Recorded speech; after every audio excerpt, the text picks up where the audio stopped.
Alright, so I'm back, and after the toy hunt yesterday, we are going to take a look at Generation's Roadbuster. And here he is in his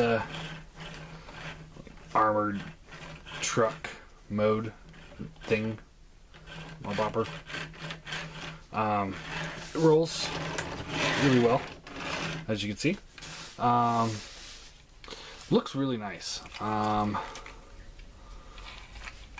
I do like the way it looks. It almost kind of looks like a Ninja Turtle type truck. Kind of like a updated battle wagon, or party wagon, I guess it's called. So it's not bad. I do really like the way it looks. It does have some flaws, though.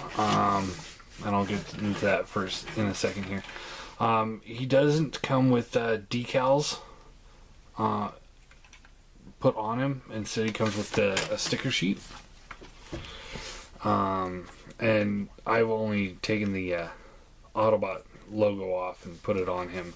The rest of them I might put on later, but as of right now, it's... Whirls, a lot of them added a lot more detail to the figure, whereas these are just, like, kind of pointless logos. Battery inside CT unit, push to open door,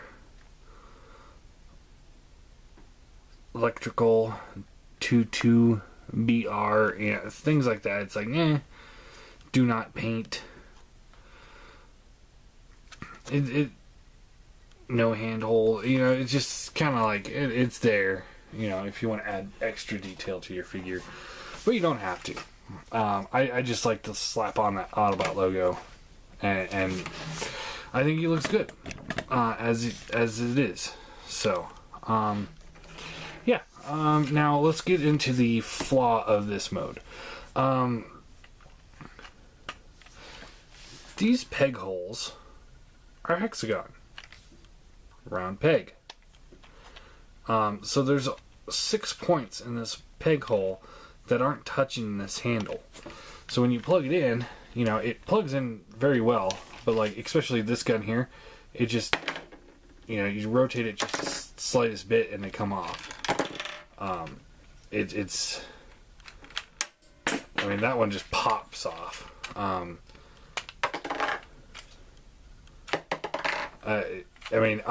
not putting any pressure to come out. I'm just rotating the guns themselves. Like these are too shallow, or the pegs are too short. Combination of the two, probably, actually. And it's kind of unfortunate because, had they been just round holes, they would hold a lot better. But since they're not, they just don't. The friction's just not there. I could see why they would do it from a design point of view. They probably was like, okay, if we make this round and have this round, when they push it in, it might cause some stress fractures. I can see that. But they could have fixed that by just making the holes deeper and the handles longer, and kept with this design. And that would just give it just that little extra distance to plug in. Like this one's got one, and it's actually pretty deep, so you can plug this in there and it holds a lot better in there than it does on the actual vehicle. It still pops out if you rotate it, so it's just kind of a little bit of an annoyance, really. This day and age, them to not design it well enough, especially this plug right here. Just you can see it's got 2 sections here and here that are cut out, so it's 2 more places where it just doesn't friction in. So it's a little disappointing. As you can tell, the missile does fire. There it is. Thought that was gone there for a second. So yeah, he does have the missile launcher here. and it's, you know, you just push down on this and, right? No, push down on this. And it fires, and as you can see, it actually does have a good oomph to it. You know, which is better than most figures these days, where it just kind of, you know, barely clears the barrel. This thing actually has got some power behind it, so that's kind of cool. I'm not the huge fan of missile launchers, but I mean, what the hell? If it works, it works. So without the guns, he still looks pretty cool. Like I said, I do dig this mold. And yeah, to transform him, because there's really nothing else to show off here. You know, he's got a cool little, looks almost like he's got a tow cable in there. But to transform him, what you want to do is just take the back section and just pop it out like that. Rotate the legs down. Come down here, you can split the legs apart, and you rotate the foot back, and you can rotate it forward. It's got a swivel hinge back here, another hinge here, swivel here, and then a hinge on the foot itself. So you can kind of get it so that the foot's not quite sticking out as much. Like here you've got this foot as opposed to that foot. So you can kind of close back there a little bit, get them out of the way. Then you can take the wheels here and you rotate them back. Just fill in the back of the legs there a little bit. So yeah, looks pretty cool. Then what you want to do is come up to the top section here, and you want to pull the arm out like so. And then this section here, you want to slide all the way up and out. It just hinges out. Rotate the arm around, and then you take the arm and you unhinge it and accordion out. It's got a hinge here and here, so it just kind of, when you fold up, this little peg goes into this hole here, like that. So you just unpeg it and rotate it back, just like so. And then do the same thing on this side. So pull the arm out, rotate the whole assembly out, rotate this around, accordion that out. And then you want to come up here and take this piece here, rotate it in, and then you take the whole top section, fold it down, and there's a peg here. They'll plug in that hole right there, and it just kind of frictions in there, but it holds it very well. And once it's in there, these like when it's not in there, these things don't hold up very well. Just because they're a little loose. So, but once you get it in there,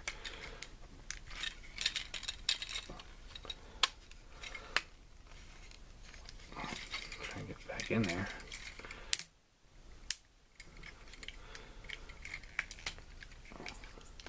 There you go. But once you get it in there, they hold up pretty well. So there is Roadbuster in robot mode, and he looks pretty cool. I do dig him.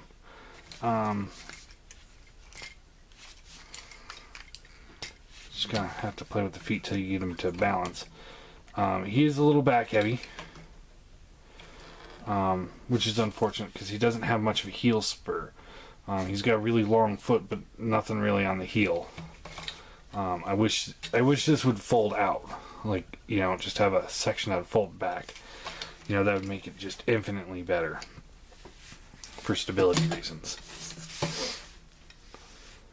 But for the most part, he doesn't have too hard of a time standing. Yeah, let's go right into posability. Head is on a ball joint, so left, right, up, down. It's got a nice gloss paint on it. You know, really makes his head excuse me, really makes the head pop, which is nice. He's got some light piping there. Let's see if we can,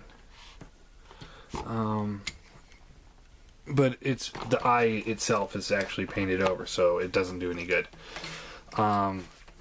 Shoulders are on ratchets, kind of softer ratchet all around. They can go in, or they can go out, and then they're actually a lot more solid coming back in. And it's cool. He's got these cool gears that stick out of the arms when you lift them up. No bicep swivel. There's double bend at the elbow.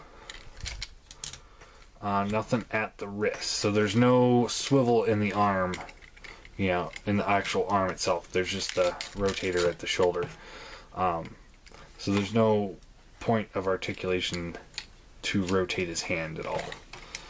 Which, I mean, at least he's not stuck in the curling arm pose. I know a lot of people would really hate that.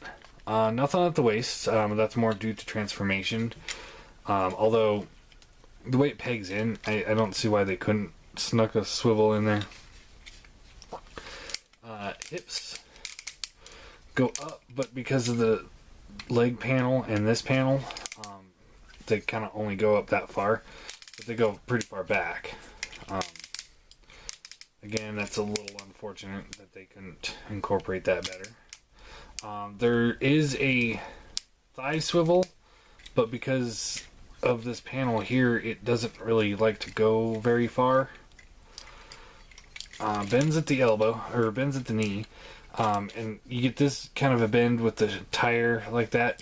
You could also bend it a little bit further if you bend the top section of the knee, because it's a double jointed knee.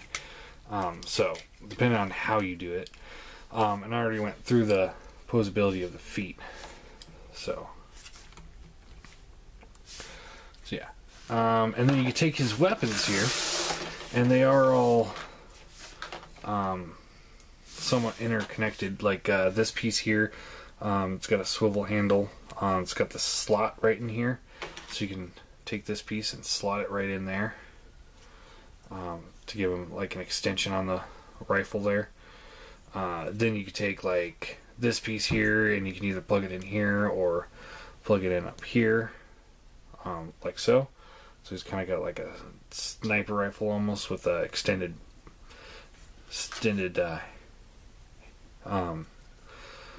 hilt or extended butt. And then you can plug that into his arm. Although he has to hold it like perfectly straight and at an angle. But you can do that. You can take like the missile pod here. You can plug it into his shoulder. His hands do not have the same problem that the car has, because as you can see, they're just round holes. And they're not even that cut out, slightly gripping hole. So once you get it in there, it's in there. This does not rotate out by accident. And then you can take like this, and you can plug it into his shoulder like he always has. But that does have that weird hexagon port that isn't very beneficial to hold it. So yeah, let's get into size comparison. If I can get him to stand. There we go. Here he is next to the Seeker mold. See how he stacks up there. He comes up to about mid-chest. So he's definitely bigger than a deluxe. And here he is next to the iGear Seeker. And he's about half a head taller, which I think is about right. I think Roadbuster was supposed to be a little bit bigger. But yeah. All in all, I have to give him a 6 out of 10. I know that's kind of a lower score than I usually give figures, but I think the flaws that he has are pretty significant. The leg not being able to move very far up, the not so stable, he's extremely simple to transform, as you saw. I mean, this is like a deluxe class skill level. Voyagers should be a little bit more. I mean, even Classics Optimus Prime was a little bit more involved. the fact that none of the guns can really port into any of those hexagon plug holes that they have is a little disappointing. And the fact that he doesn't have a waist swivel, which, you know, it's like sometimes I won't bitch about it because of the transformation, but this one really, they could have done something to integrate that.